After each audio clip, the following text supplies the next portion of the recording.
दिव्याच्या त्या खाडी पुलावर एक महागडा फोन सलग 3 तास वाजत होता.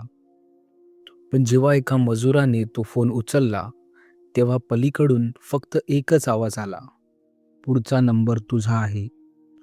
रात्रीचे 12:30 वाजले होते आणि दिव्यात नेहमीप्रमाणे कामावरून परतणाऱ्यांची लगबग होती. सूरज नावाच्या एका मजुराला तो फोन रुळाच्या कडेला सापडलेला होता.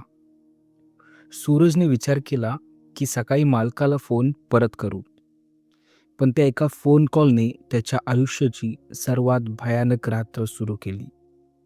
त्याने फोन खिशात टाकला आणि आपल्या साबागावच्या चाळीच्या दिशेने चालायला लागला. पण त्याला सतत असं जाणवत होतं की मागून कोणीतरी त्याचा पाठलाग करतंय. दिव्याच्या त्या अंधाऱ्या गल्ल्यांमधून मागून येणाऱ्या पावलांचा आवाज पावसामुळे अधिकच स्पष्ट ऐकू येत होता.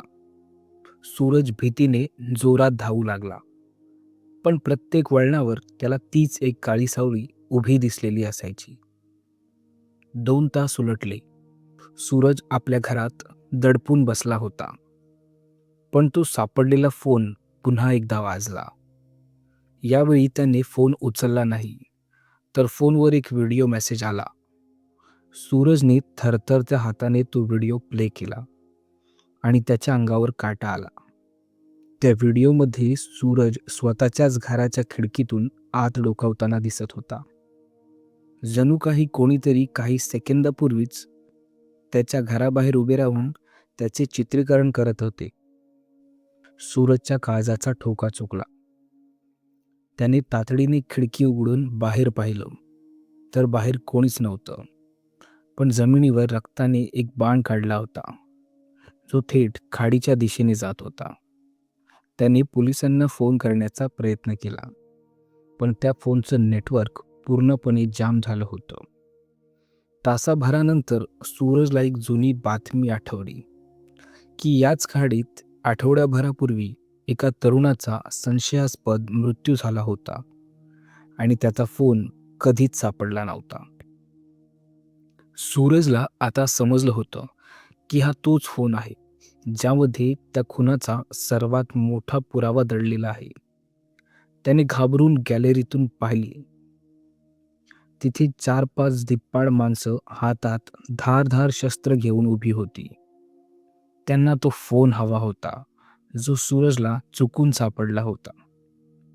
पण खरा थरारक ट्विस्ट तेव्हा समोर आला जेव्हा सूरजने त्या फोनमधली गॅलरी तपासली. त्यामध्ये त्या खुनाचे फोटो होते.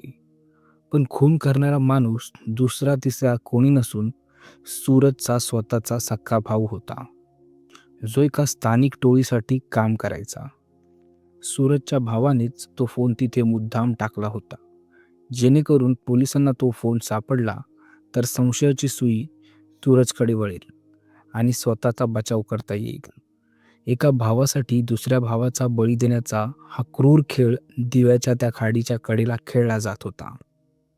दिव्यात आजही अनेक लोक अचानक बेपत्ता होतात आणि त्यांची नावं पोलीस फाईलमध्ये कधीच समोर येत नाहीत. सूरज त्या रात्रीनंतर पुन्हा कधीच कोणाला दिसला नाही. पण आजही रात्रीच्या वेळी त्या खाडी पुलावर एक फोन वाजत असतो, असं तिथले लोक सांगतात. कधी कधी रक्ताची नातीच सर्वात मोठा धोका बनून बसतात आणि आपण ज्यांच्यावर सर्वात जास्त विश्वास ठेवतो तेच आपल्या मृत्यूच्या सापळा रचतात. दिव्याच्या त्या संथ आणि काळपट पाण्यात अशी कितीतरी गुपितं गाडली गेली आहेत, जी कधीच उजेडात येणार नाहीत. पुढच्या वेळी जेव्हा तुम्हाला रस्त्यावर एखादा बेवारस फोन पडलेला दिसेल, तेव्हा तो उचलण्यापूर्वी 100 वेळा विचार करा. कारण तो फोन तुमचं नशीब नाही, तर तुमच्या मृत्यूचा संदेश असू शकतो. तुम्हाला काय वाटतं? सूरज आपल्या भावाच्या या जाळ्यातून वाचला असेल का? कमेंट्समध्ये नक्की सांगा. आणि अशाच थरारक कथांसाठी सावध राहा.